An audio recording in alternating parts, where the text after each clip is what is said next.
Are you ready? Let's do it. Are you ready? It's live. Are you ready? Are you ready? Are you ready?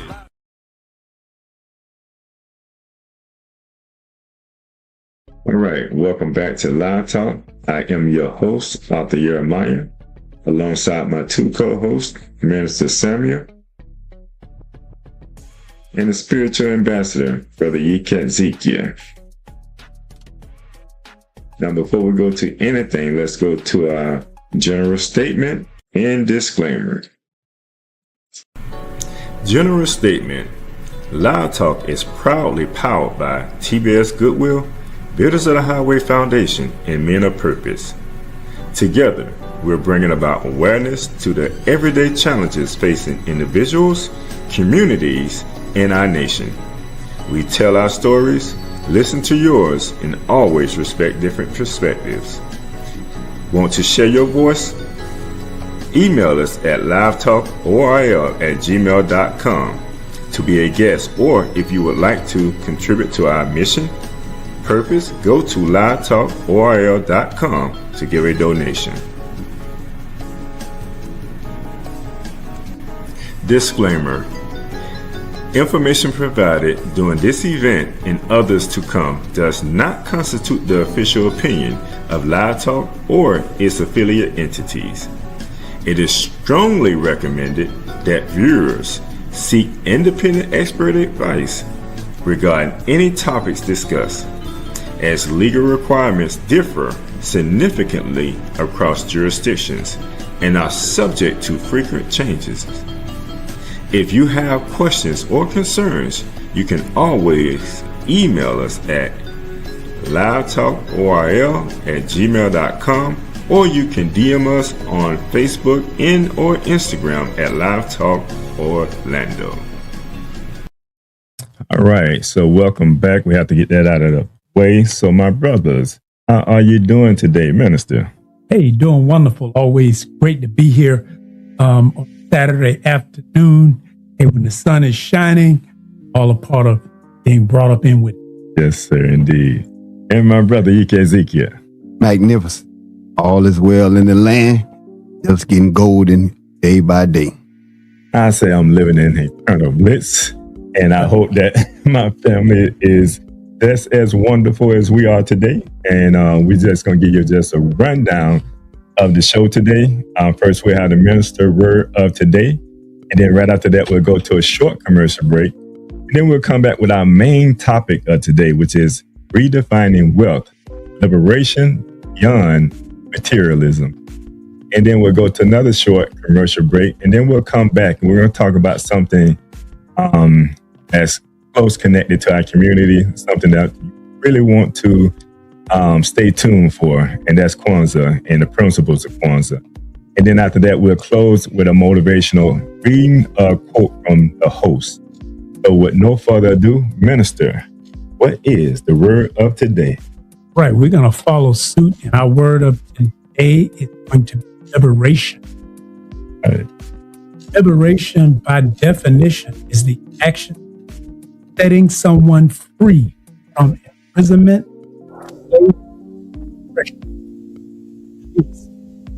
Liberation is a movement seeking equal rights and status for a group. Liberation is an occasion when something or someone is released or made free. Liberation is used to refer to activities connected with removing the disadvantaged experience by particular groups within a society. Liberation is the gaining of full social or economic opportunity for any particular group. And some synonyms are freedom, independence, sovereignty, and rescue. Liberation. Liberation. All right, so we're going to get deep into that today, talking about liberation. And I want to thank you for that word of the day, Minister. And we're going to go to a commercial break. We'll be right back. At NOY Store, we bring culture, style, and wellness all in one place. Explore our collection of cultural apparel designed to inspire and connect. From t-shirts to polos, boldly tell your story. Need guidance on your journey? Check out our books written to inspire and support your spiritual, personal, and community growth. And give your body the care it deserves with our health and wellness products like natural toothpaste, soothing body butters, and more. We're always adding new products to empower your life so you can live with purpose and style. Visit noystore.com today, where culture, wellness, and inspiration come together. Shop at noystore.com. Hey, shalom and blessings, everyone. Author Jeremiah here. I am the author of The Spiritual Significance of a Name, Define Your Purpose. And I want to share something with you today. It's very important. As we go throughout life, we understand certain things to be challenging for us, right? But life can be a beautiful experience when we discover our purpose. Because then, and only then, do we discover that we have a true reason to live. Won't you go to the noystore.com and pick up a copy of my book today, The Spiritual Significance of a Name. That's the noystore.com. You'll thank me later. Until next time, peace and prosperity.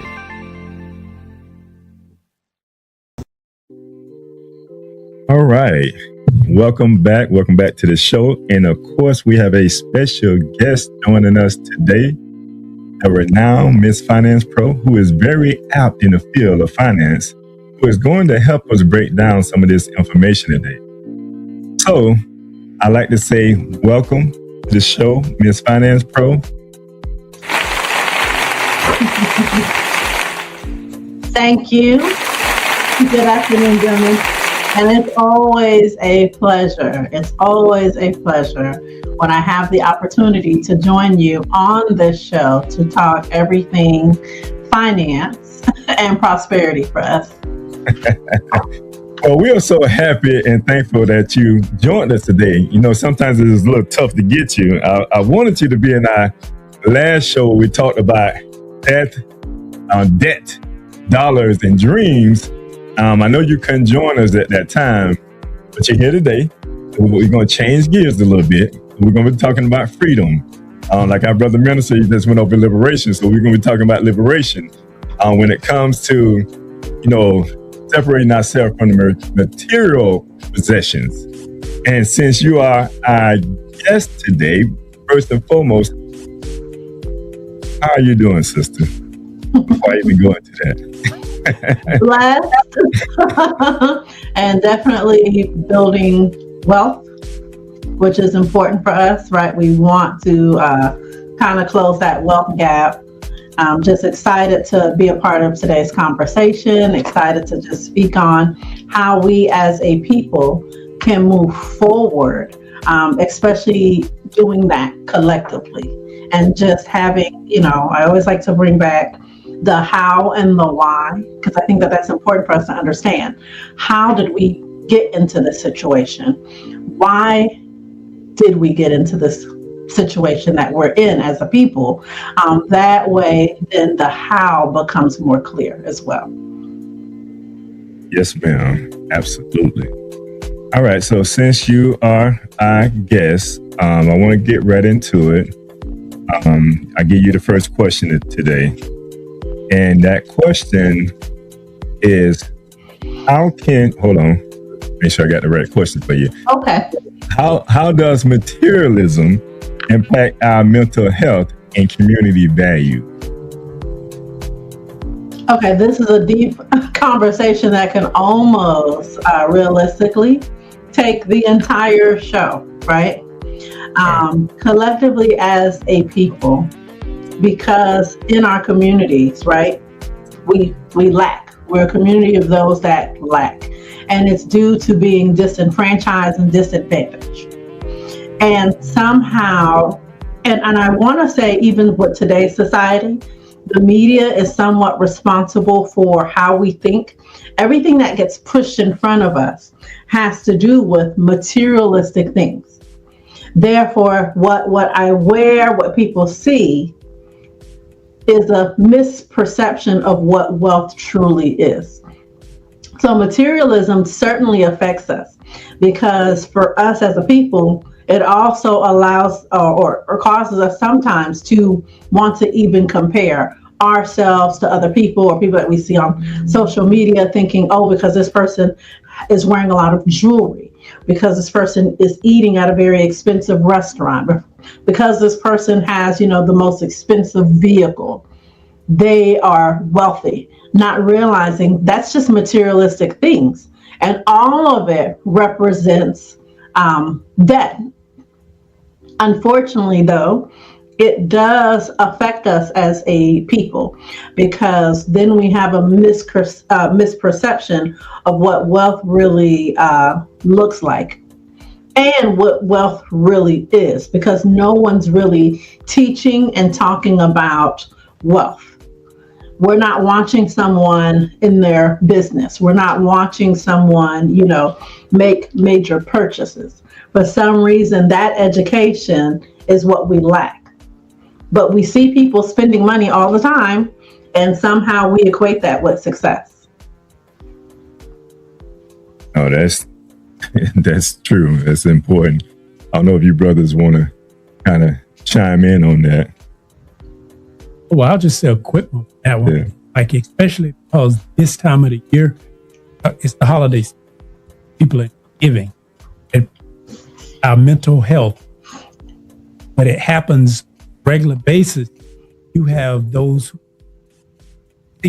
take from others so that they can have a particular season when it's supposed to be about giving, and mentally there has to be something not connected.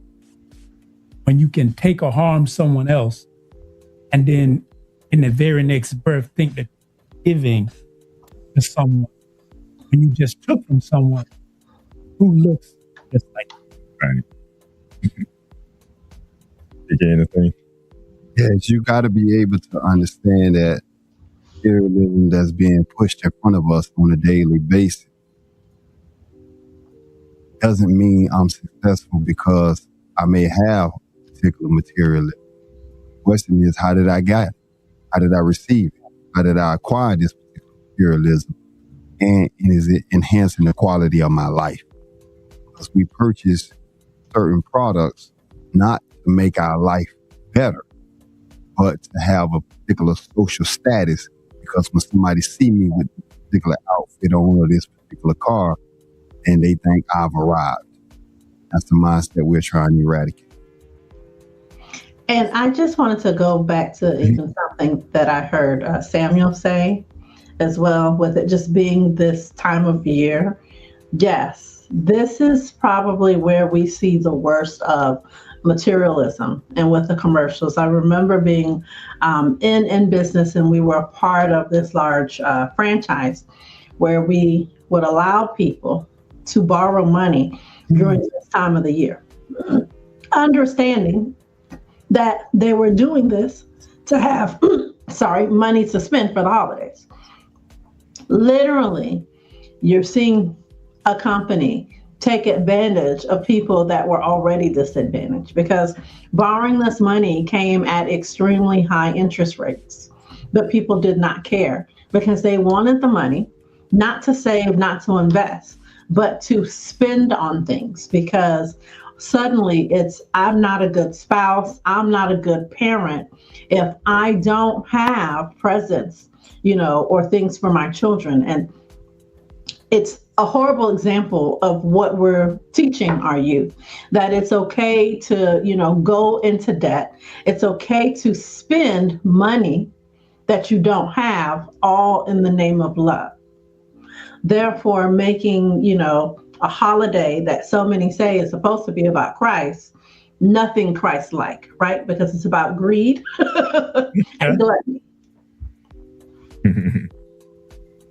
Right. All right. So we're going to go to the next question here. This one I'm going to throw your way, Ezekiel. What does wealth look like when it's not tied to possession? I think that's the greatest question that can be imposed upon any community, because how do you define wealth? And I know in our communities, again, we define wealth by the acquisition of materialism and the mass accumulation of materialism. The more clothes, the more jewelry, the more shoes, the more cars, the more things that I have shows that I'm wealthy. And it doesn't matter if she just said that I went into debt to get these things right here.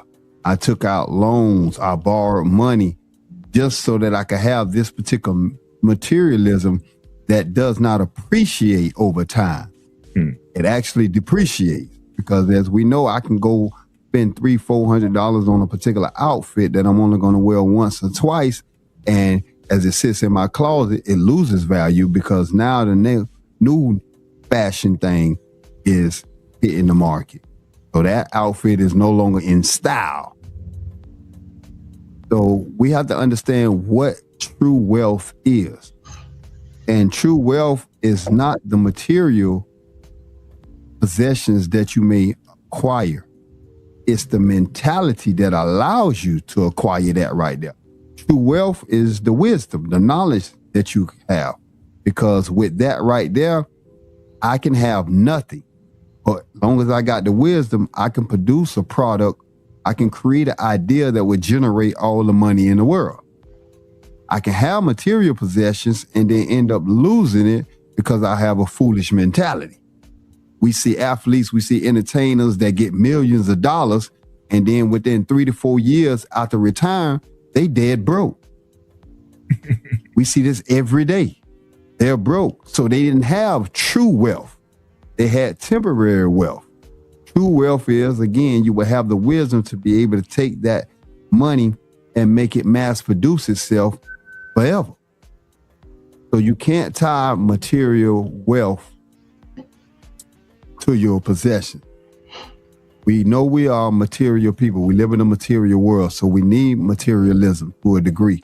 But again, you need the wisdom that would allow you to acquire that with no sorrow with it. I can go into debt, and every time I get that bill, my head drop, I'm weeping, I'm stressed out. So I'm getting it with stress. And that's not what needs to be done, especially in this day and age with so many different methods of being able to get money. Technology has allowed us to be able to use our minds to create apps, to create different things to be able to get money. So the true wealth is your creativity. And that's based on the wisdom that you have installed inside of yourself. So you have to get the wisdom. Then the material possessions will come. Because if you create some type of business or some type of app or anything, people going to pay you for it. Now, when you paying me for it, now I got money. Now I can go buy the car. I can go buy the jewelry with no problem. I can pay it off whole right there. I ain't got to worry about being on some type of payment program for the next 5, 6, 7 years and stressing about it. So we have to understand true wealth has been and always will be the wisdom that you place inside of your mind. Right. All right, Miss Finance Pro back on screens. Minister, want to chime in on that one? And a good point, like with being tied to possessions, it's because as a culture and as a people, because we've been taught to spend rather than to produce, and then we get things that create debt rather than buying things that are assets, and then that becomes transaction. So it's like, unfortunately, when someone, like in our community, example, someone dies and they pass, they got a lot of things, it's okay, but how often going on social media, they're trying to get a GoFundMe. Thank you. Mm-hmm. GoFundMe to bury someone, finally expensive, because people were living, they might have had a really hard, they might have been closed, but nobody talked about, well, transitioning, thoughtful time, But that shouldn't be a time like our people. I have seen them personally go into debt, even at death. And it's like, now you're the person is passed. Now the people living go into debt for someone that's passed because they want to have very elaborate services. Now, if you had the money set aside for that, that would be fine. But I've seen some of the wealthiest people spend the least amount of money on homegoing services. And they're wealthy. So it's just a mindset change of where you invest. Like, what is that wealth? It's Finance Pro. You want to chime in on that? Yes, I would love to. I think when it comes to just wealth and what wealth is, it's always going to have a lot of definitions, right? Depending on the person's perception. I know with me, my perception on what wealth is and what it looks like, it changed when I got the opportunity to be on the continent of Africa when I went to Ghana over the summer. Before that trip, to me, wealth looked like several appreciating assets, owning real estate, having several dollars in the account, and, just focusing on retirement and just living an extremely comfortable life. And that was just always my goal on this is what wealth is going to look like. I'm going to always constantly work to build my wealth. And then, as I had the pleasure of visiting a lot of places. One of the places that just really touched my heart is when we got to do like a tour on the river. We were visiting someone's island. We were blessed to meet someone that actually owned an island. But among the island were several different villages, and we were just seeing all the boats because there was a particular, I'll just say holiday or an occasion. So the fishermen weren't out.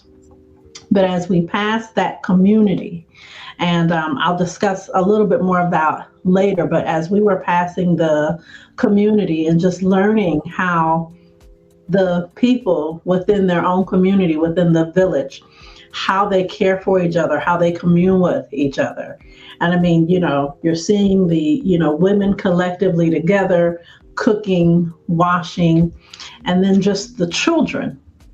Of course, children, that's always a soft spot for me anyway, but, just watching them play along the banks of the river. They were like playing with a ball. I think it was like soccer, but it was some little ones out there just running up and down as little children do. And then, they caught wind of us and they were, running to wave their beautiful little hands. And I just remember saying, these people own their time. They own their time. They're not conflicted the way we are with materialistic things. Yes, they work collectively as a village, but there is no punching in and punching out. Just life is so different. But I just remember telling myself, this is what wealth looks like for me now. It looks like controlling my time. It looks like being collective. It looks like, being a part of a community and wanting to build a strong community, for my family. And even those, within my own community collectively. So I was appreciative that I was able to reconsider what wealth is and not tie money into it at all. Oh, and like you said, that's very important because we live in this society that really determines, wealth to us and define wealth for us. And we have to redefine that based off of what you mentioned, like happiness and having the ability to be around family and friends and just having all your parts. I mean, I think health is one of the things too about wealth. And we always say that, right? Yeah. Because you can't enjoy the material things if you're not healthy, right? So, we really do have to look at that from that standpoint. So I appreciate all the comments when it came to that. But we're going to move on to the next the next question here, and this one is going your way, Minister. What's the role of education in shifting these generational patterns? Education. I would like to say first that education has to start at home, should start at home. And in our original culture, that was education taught at home. Changing the pattern, like living here now in this society, it really needs to be reinforced. For example, if your children are in a public school setting, you have to become active in what they teach. Going to the school board or those who are in charge of that curriculum. And like, they have these meetings, but if you don't show up at the meetings, things happen. And you say, well, all this stuff happened. How did this get changed? That's because other people show up, they voice their opinions about what they want. See, and it happens. We react. So it's like, if we were to be there and say, you know what, why aren't they teaching home economics? Why aren't they teaching simple things like balancing a checkbook or mailing a letter? It's simple things, but it's like, how many young people now actually, because we use email and everybody on social media, but if they had to go to the post office, do they actually know how to mail a letter? Can you actually balance a checkbook? And with education is so important because the better your education is, I like a quality education.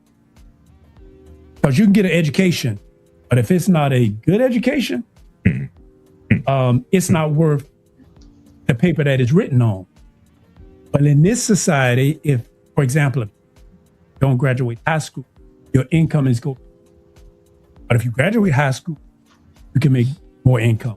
If you go to college, that sets you at a different level of income. You go to a trade or technical school to get a certificate or a degree, that's a different level.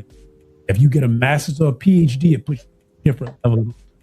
You become an entrepreneur because it changes the income. And since we're talking about the wealth, but if you look at it, rather than just finances or money for greed, but it's tools, because the more education you have, more access you have to higher income. And with that higher income, for example, if I can pay for my child to go, they can focus on their education. But if this child has to be worried about finances to go to school, they're going to have stress in getting their education. Sports is a great thing now. Sports, you used to be a coach. It teaches team. It teaches camaraderie. It teaches you, like back when we were in sports, if you didn't get good grades, you didn't get on the field or you didn't get on the court. And as parents, it's okay, if your child is excelling, you can have them in sports, but you can't let that be the only focus. Like there are parents who they'll take them to the basketball game. Their daughters or their sons, they take them to football games. Yet, if you were to ask them they got 7 classes. Do you know the 7 classes? Do you know there's 7 teachers? But you know the game that they're supposed to be at next. Or you can know the stats and the statistics. But are you really conscious of what they're doing in their math and science? Are you putting the same amount of time investing into their holistic wealth? And so education plays a very important part. So we can't drop our kids off in an education system, which most of us agree is not working. And then allow that system to do everything for the child. Then when the child comes back to you, you're trying to figure out what's wrong with the child. Because it takes that. It takes individual, it takes a community, and it's having a quality, proper education, not just an education. Right. So, so education is a vital role to our success as a community. And I would get get you all's input. But I'm gonna move on because I know we're short on time, and I do want to cover some of the other questions in here, and we're gonna come back to that part anyway. But this next question is for you, Miss Finance Pro. Bring Miss Finance Pro back on. How can community initiatives help shift our values from consumption to creation? I'm sorry. That's okay. That's okay. You got me to stay on point. Yeah, we're back on point. But for this, I do want to kind of take us back to, history and let us be honest, because many communities of color historically were excluded from asset ownership, which is how consumption became our normal, right? When they didn't let us buy the houses or the land, or made it very hard for us to, establish our businesses, capital, things that usually help us to build wealth. As a result, consumption, what we consumed, was our substitute for what our success looked like. And just to give us a sense of dignity and pride, which is why, to me, we're the best dressed, right? Because it was for us to still have an ability to, have pride. But what we can do, or some initiatives that we can do as a community to kind of help us break the cycle, is teach more skill building versus spending. So I like, what Brother Samuel was talking about, and the importance of education. But sometimes I think when we think of just the term of education, we often only think of higher education. But let's think about even some basic education and what that looks like, even as a community, being problem solvers as well, making sure that we get involved and make sure our children and community are educated in the fields of, finance and understanding credit and understanding assets and what assets can do, especially over time. I think too, what we used to do and what we've done in the past, we kind of have to bring that back to the forefront, which is also collective ownership. Right? So focusing on community banks or community food banks, just different community programs that help us build collectively. That way we're shifting from always wanting to consume, and we're encouraging on how we create, because creating is now building, and not just your wealth, but your legacy. Right. All right, so we're going to move on. But as we definitely asking this question, if you want to chime back on what was just said, definitely you can. So we're going to move on. Yikiziki, this next question is for you. Can we redefine wealth in ways that prioritize family, time, and joy? Most definitely. As we've been saying, that wealth is not the material possessions that we have. That's just a manifestation of the mindset that allowed us to be able to get that right there.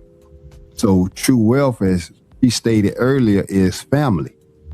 It's the time that you spend with that family. Because when you look at a situation when somebody does pass away, one of the biggest regrets that the living have is they didn't spend enough time with that person. So you want to be able to prioritize now family time. How do you go about creating that right there? Even though everybody has their own lifestyles, their own schedules, you still have to be able to carve out time where you get together. We most famously do it during the holidays. People take time out to get together to have family gatherings. But how can you do that on a monthly basis? Even if it's just a small gathering of certain family members or close friends, but the people that who make up your inner circle, people that make up your kingdom, you want to be able to give them time. And, spending time with that person should bring joy and happiness to you. In order to do that, you have to carve out time. You have to create a schedule to where you can spend time with these particular people. So it's like any type of business. They create a daily schedule so that they can mass produce their products. So you have to be able to create that schedule to be able to carve out the necessary time to be able to deal with the people that's in your circle. Just be a phone call, or email or text just to let them know that, hey man, you ran across my mind. And those are the things that's most important, because when you strip away everything in this life, the most important element is family. That's it. Nothing else matters. You don't want, when you getting sick and you in a hospital, you ain't telling the doctor, yeah, bring my car up here, bring my clothes up here. You like, man, call my family, call my friends. You're not worried about the material possessions at that point right there. So that takes a back seat. So that lets you know that that's not the most valuable thing that you should be in pursuit of.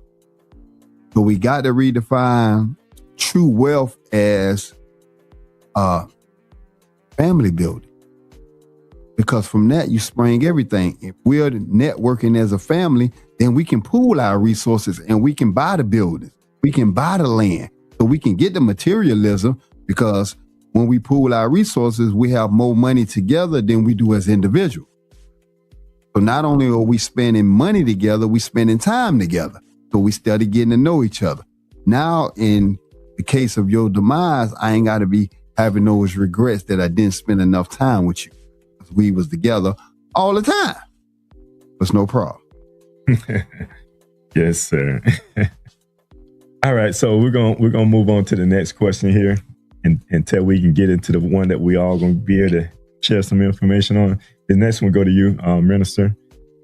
What's the role? No. I almost gave you the same question. Hey. How does spirituality and mental health intersect with our spending habits? And I would say specifically in our community, we're very religious, or either spiritual term I prefer. A lot of that goes back to churches, where oftentimes when people are having an issue, they'll turn to the church if they need some financial assistance, they can need food assistance, crisis going on.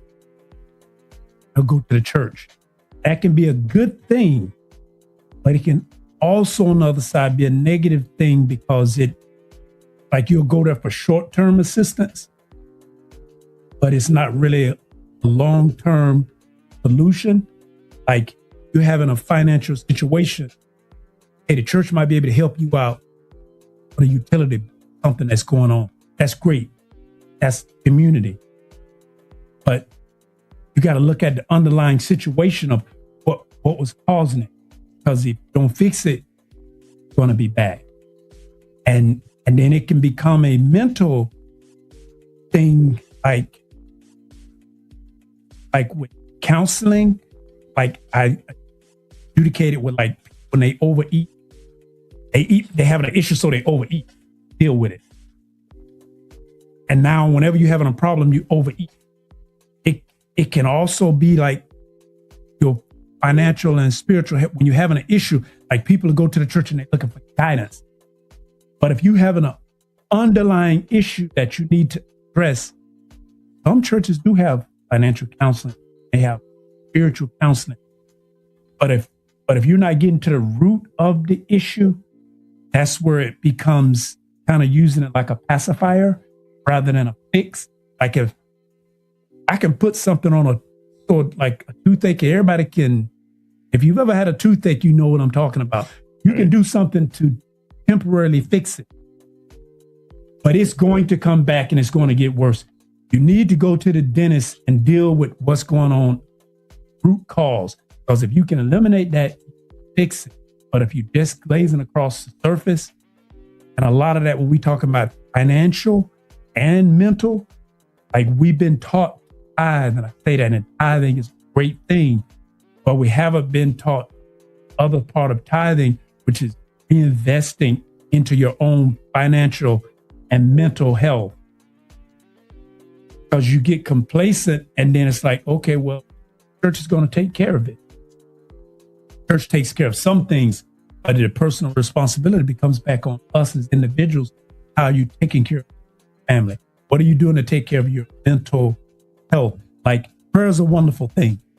Prayer is communion with God. But then there's an action part that goes with it. Like, you can pray for 24 hours,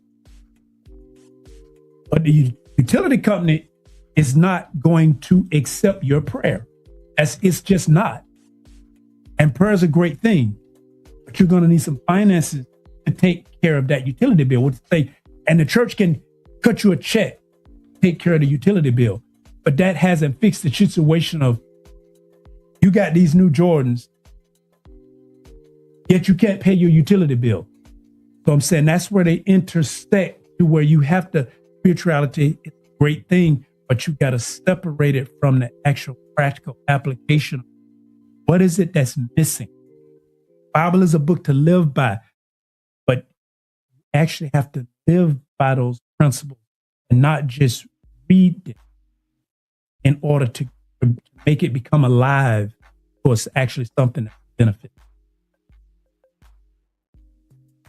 Nice breakdown. Love that breakdown.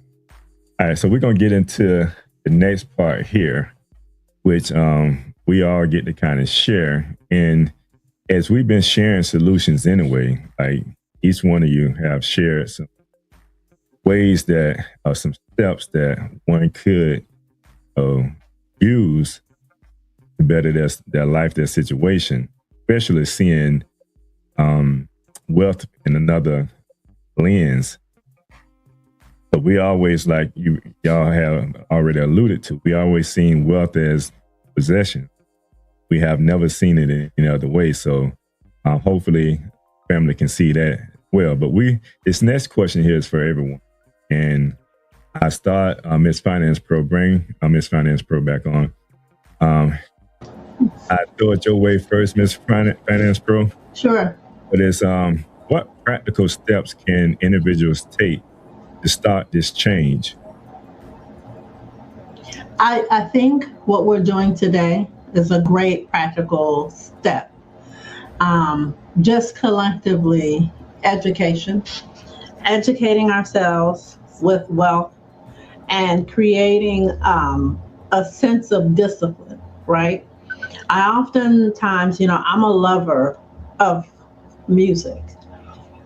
What I've noticed, and of course, this is guilty in almost every society, but in this society, particularly, what I see a lot in the music industry is that, a lot of these young little rappers, which is little baby this and baby that, they are always singing about something that's violent, something of sexuality, or drugs. It's something that's a constant, nonstop. Several artists are doing this. But what we can learn from that is the power of repetition, right? The power of repetition. Unfortunately, we see the power of that repetition. So we need to be repeated in the steps that we take when we're trying to build and educate ourselves, so that we can have that sense of ownership and true financial freedom. And it's not necessarily an individual task, it's what we can do as a community, because, spiritually, even, we know that, man is not meant to be alone.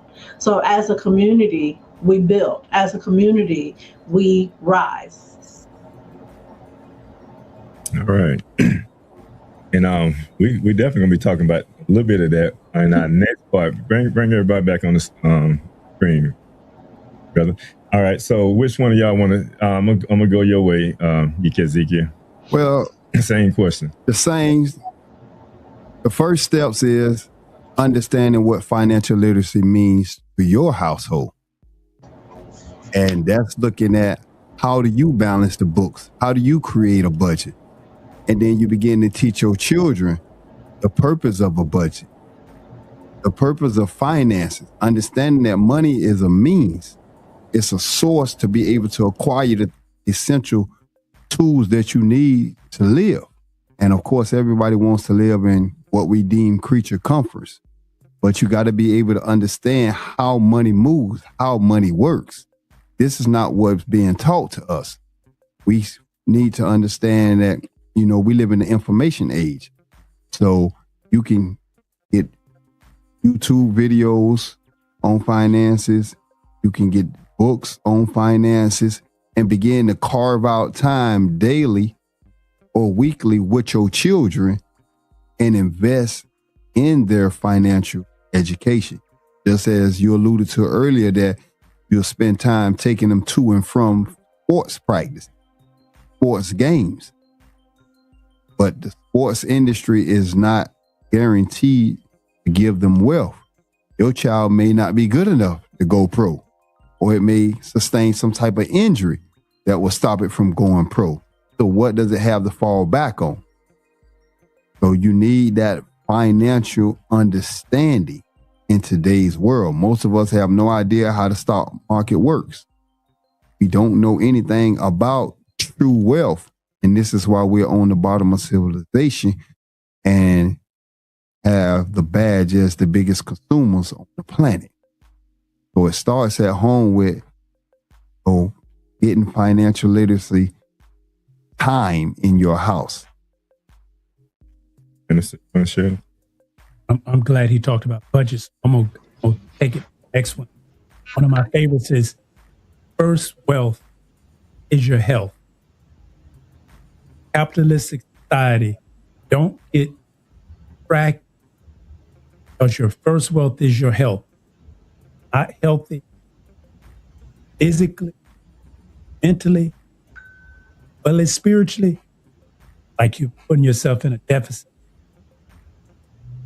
Specifically us as a people, we are some of the unhealthiest in the country. And that costs us not just financially, but emotionally, mentally. It takes a horrible toll. So stop looking at just the materialistic part of being wealth. Understand that your individual being, if you're healthy, that's where you're wealth. And bring Miss Finance Pro back on the screen, because the next question go to her with. Well, before that question, I'm sorry. I know we're kind of having a discussion. I really wanted to just chime in on that last one because, as my brother was saying, it starts at home. Sometimes when it comes to us learning about finances, things of credit, it's hard for us to say as a people of color, right? Because home don't know nothing about money. Home sometimes means that's where we got all those bad habits from. Home is where we witness the overspending, or, Mama or Grandma probably a week ago was at the casino, and now all we know is 3 days later, the lights are off and we're flickering candles. So it has to be community, and that's why I brought community in there. Years ago, with having the pleasure of teaching kids financials in the community centers and starting to kind of have those discussions with our youth at a very young age, right? So that way they can have a sense of understanding financing, understanding this is what it looks like to have a bill or to pay a bill. Why do we even have a bank account? What is the difference between a checking account and a savings account? So we just have to make sure that we are mindful that sometimes home looks different. So education then becomes important, and what resources do we have in the community so that we can help build that, and focusing there as well. Yeah, we do have a generational curse when it comes to that. You bring all this back on, and I would just say it starts with knowing your history, understanding who you are, because like in the scriptures say, learn not the ways of the heathen. See, the heathens have taught us to do some of the things that we're doing. If you go to the book of Jeremiah, chapter 10, verse 2-4, it says, learn not the ways of the heathen, because they go and cut a tree. Like right now, what we doing? We in the Christmas season. We cut a tree out the forest. You deck it with silver and gold, and said not to learn the ways of the heathen. So we have to know our history so that now we can start doing different things, so that we can do what we're talking about, build our communities, put more resources in our community. And we're going to be talking about this in the next part here when we talk about Kwanzaa. But it's our last question before we get into that part. How can listeners take personal accountability while working towards collective growth? It's Finance Pro. It's to you first. I think with listeners, anytime we want change, there are steps that we have to take place, right, to invest in themselves. A lot of times we start the New Year's, for a lot of us, maybe we want to be healthier. So what are you going to do different today that you maybe didn't do yesterday? Well, maybe that consists of juicing or adding more fruits and veggies into your diet.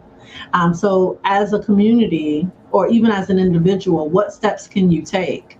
I would say focus on just even educating yourself and focus on what you are capable of, right? Because we always have to start somewhere. People often get overwhelmed when they think about, how do I save, or how do I even invest into the, stock market? It's okay to allow yourself, even if it's starting off with a few feeds or even one book. What I love about Amazon, you don't have to buy the books new. You can buy them used at a very inexpensive price. But invest in making sure you educate yourself and start realistically where you can. For some people, saving may look like at first just throwing change in a jar or just throwing a few dollars in a jar. But guess what? That change eventually adds up, and so do those dollars. Or even committing yourself to saying, okay, I'm going to buy one less coffee this week, or, on Wednesdays, I usually buy lunch. I'm not going to buy lunch. I'm going to bring in my lunch, and the same $10 I was going to spend on lunch, I'm now going to save. And then make another goal for yourself and continue to just make goals. Once I come up with my first $100 save, I'm automatically going to purchase my first stock and then buy another stock. Maybe then you have plenty of stocks and now you can buy property. But, take the smaller steps, because even small steps make big impact. Take some of that advice. Appreciate that. And you brothers want to share that? Yeah, and Miss, she brought on the head with some things I was going to say. Like, discipline yourself to see if, can I go one day and not spend any money? And like she mentioned, part of that is instead of going to Starbucks and getting a coffee, make your coffee at home that day. But you got to plan it. Right. So like you can't let your car run out of gas, but that means you might need to fill it up and prepare it. Or I was going to go buy lunch. Make the lunch at home, but it takes some preparation. And see, just the basic things that you normally like take for granted. Don't spend any money that day, but you got to prepare for that. Then you can do that in 2 days. All of a sudden, you'll find yourself creating habits of saving and then building wealth. But it's practical things, but it takes discipline, because we have been taught to spend and not think. What you want to do is think before you spend. Is he getting anything? Oh, they've all about covered everything. Definitely just want to be able to have that discipline. That's the number one thing. What will motivate you? Begin to save money. Have a goal. Even if it's to buy materialism, you got to have a goal. Yeah. All right. Bring everybody back on the screen. All right. So unless you have anything else, Miss Finance Pro, because I give you the last word on this segment. I just want to, again, just say thank you for having this discussion. Thank you for repeatedly having the discussions that are wrapped around, Black and brown communities and what we can do to build ourselves, forward and moving forward, even collectively as a people. We can't ever think that we're discussing this enough. This is something that we always have to have on repeat so that it can continue to be a discussion and it continues to have a movement that does allow us, because, just like ourselves individually, we can study. You can read the same book 3 times and get something different from it each time you read it. So we can keep having this same conversation 3 times, and every time it may be something different for those in the audience that's listening. Right. All right. So we're going to switch gears. We're going to go to a commercial break, and we're going to come back. We're going to shift gears to Kwanzaa. We're going to talk a little bit about Kwanzaa. We'll come back. What do all these people have in common besides a beautiful smile, healthy teeth, and gums? They all use Zadi toothpaste. Zadi toothpaste is made with all natural ingredients. Zadi toothpaste is fortified with moringa and baking soda. Zadi toothpaste is suds-free, making it an excellent choice for kids. All natural, fortified, and suds-free. Get yours today at noystore.com. Because Scott & Associates always treats me like family, I refer my family to them. So when preparing for my taxes and I know exactly what to bring in coming in, it makes the process so much easier. Anyone should hire Scott & Associates because they are professional, respectful, and very knowledgeable. And with all of my heart, I can always count on them.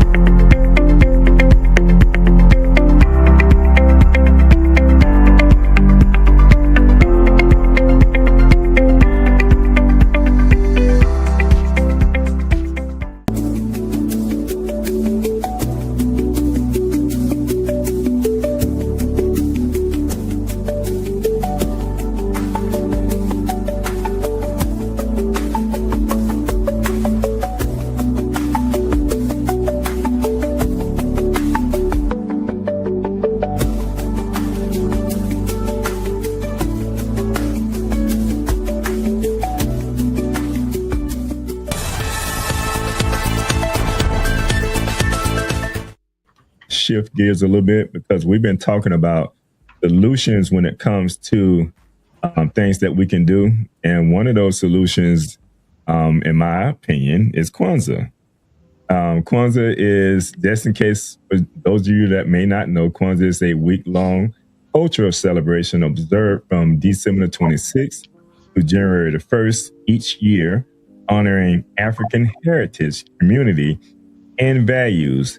It was founded in 1966 by Dr. Karenga, a professor of African studies during the Civil Rights Movement. Dr. Karenga created Kwanzaa as a way to reconnect African Americans with their roots, foster unity, and celebrate the cultural richness of African traditions. Now, the name Kwanzaa comes from the Swahili phrase Matunda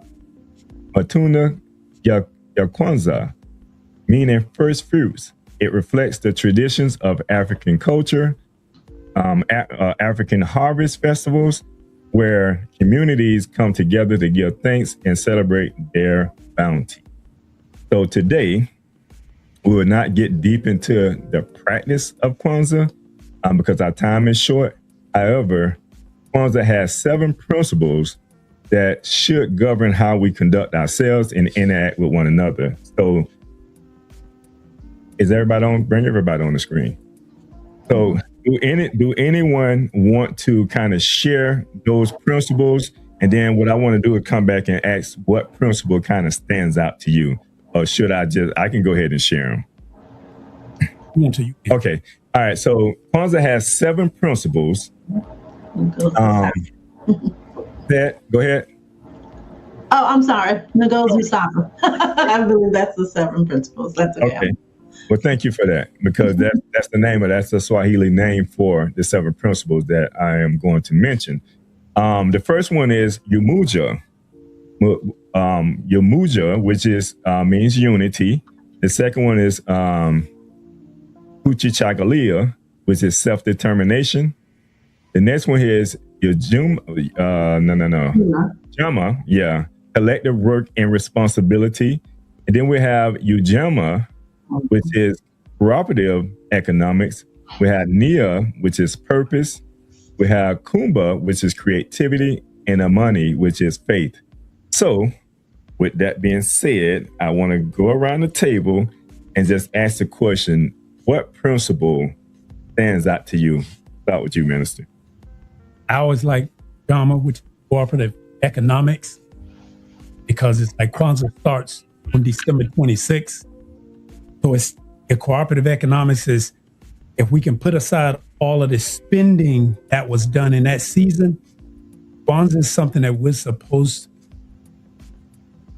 be around. And this is just the beginning of it. So that cooperative economics, I always like to say, consider, like, before you spend, seek to find Black business that you can support and spend your dollars on. And not just once, but see if you can put it in your budget to do it on a regular basis. Always be looking for, how can I spend my money with another Black business? Like, create your budget and seek to put a Black business or Black businesses on your budget. So then it becomes habit forming. And that's one of the ways that we create that cooperative economics, because then it becomes second nature. And intentional about where your dollar goes.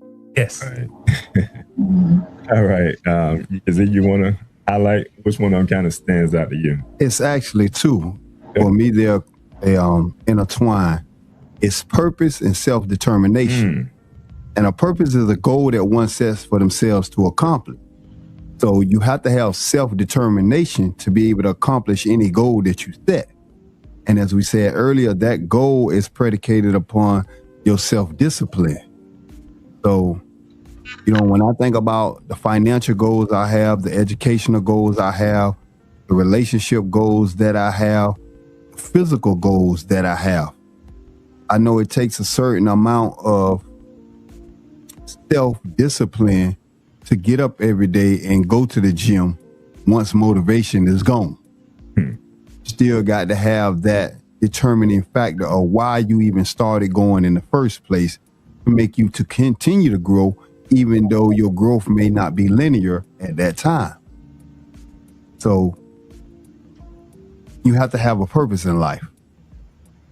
We're all here inhaling oxygen. Why? What are we doing with this time that we are here?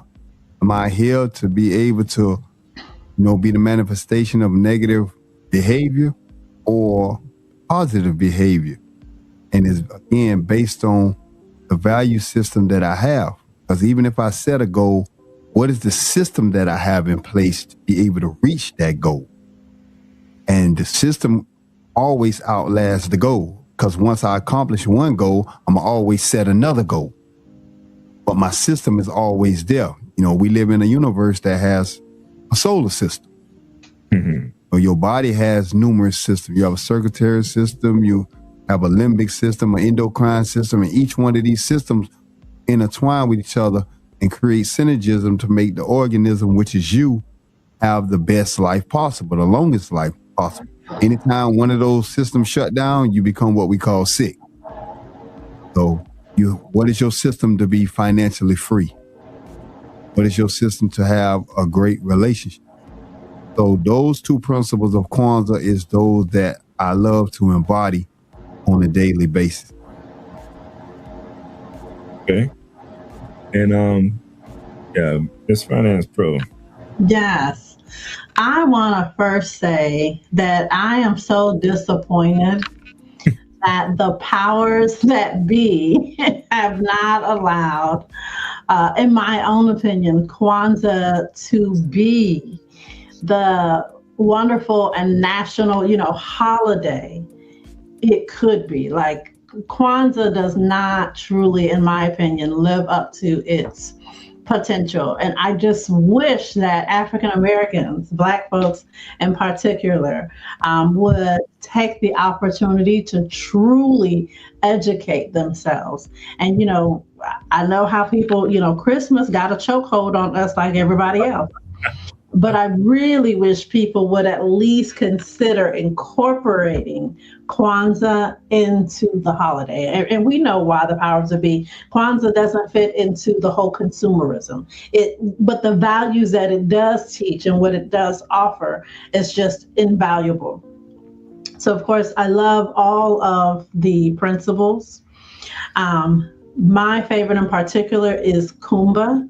And Kumbha is creativity, but Kumbha is what challenges us and allows us to think about, who we are as a person, right? Because with Kumbha, it's about leaving and building your community better than how you found it, right? So then it's what we leave behind. It's the name that we make for ourselves and what people remember you by. So I would say, it's Kumbha for me. Even though I do like Ujima and Ujama, because it's about us working together collectively, as a community, being the village keepers. But I just love that a man is being challenged to, leave a legacy behind, and not necessarily a legacy of, wealth or all the things you brought, but what you did to help others. I mean, how can you not love all these principles? That's something for you to pick. You pick one or what? You know what? She picked mine. Kumbha. I pick your Kumbha. Listen, they done took away our creativity. Like right now, we don't create anything no more. Everything is based off of what they have put out there. We're not able to think like, how we used to be able to think, because they keep us so busy. They want us to work here. They want us to be at work at 9 o'clock in the morning. Then we stay there all day. We can't think. We can't, exercise our creativity anymore.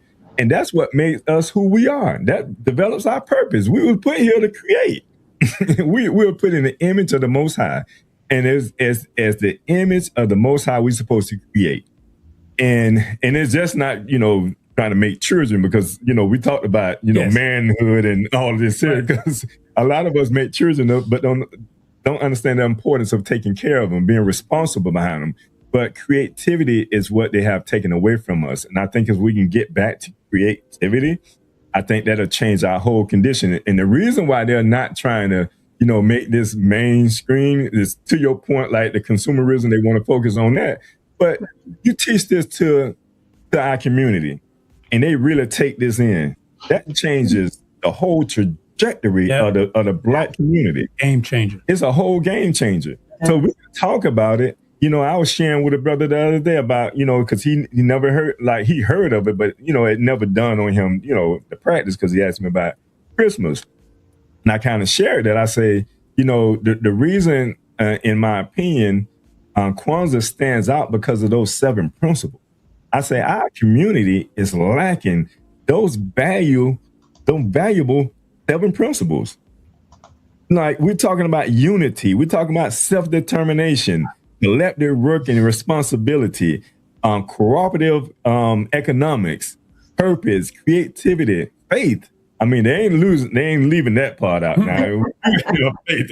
But we have faith in all the wrong things. Yep. But these principles are so powerful and so important.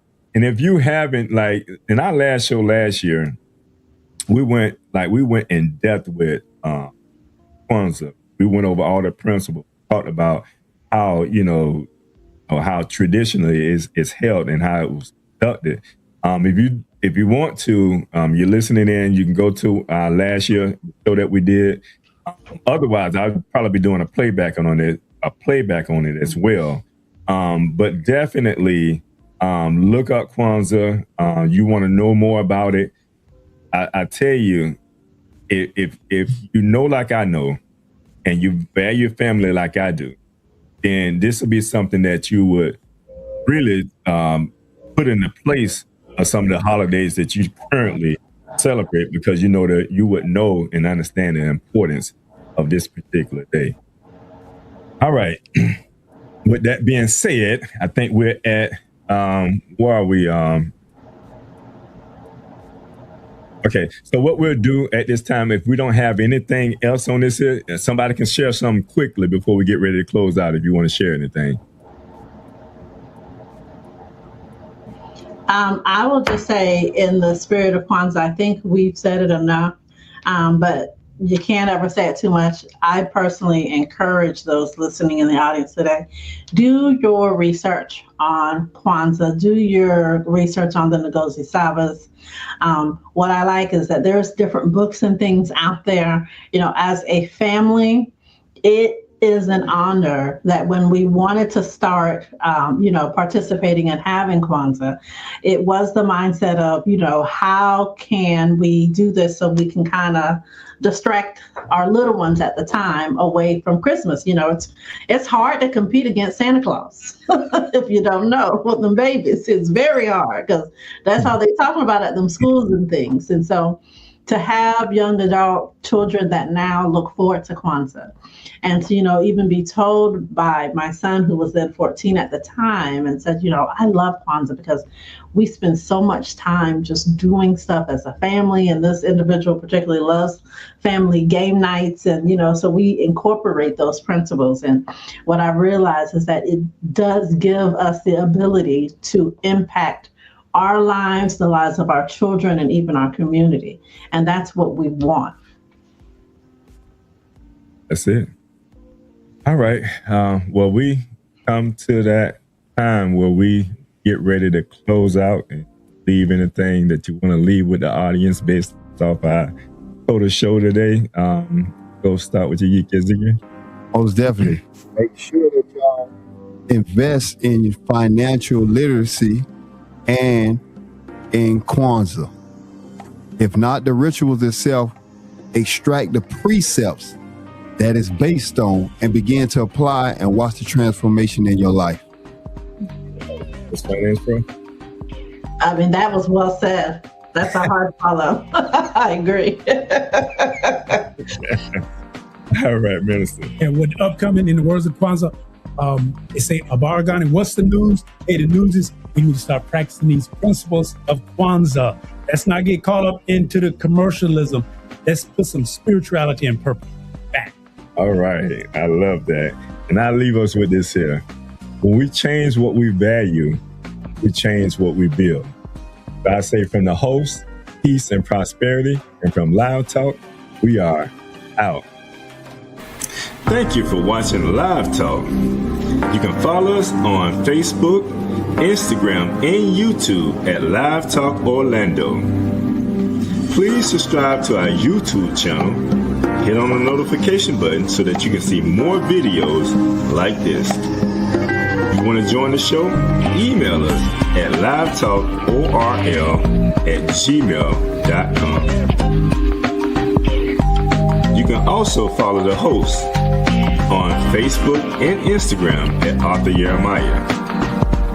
And visit the website, thenoystore.com, to pick up your copy of The Spiritual Significance of a Name.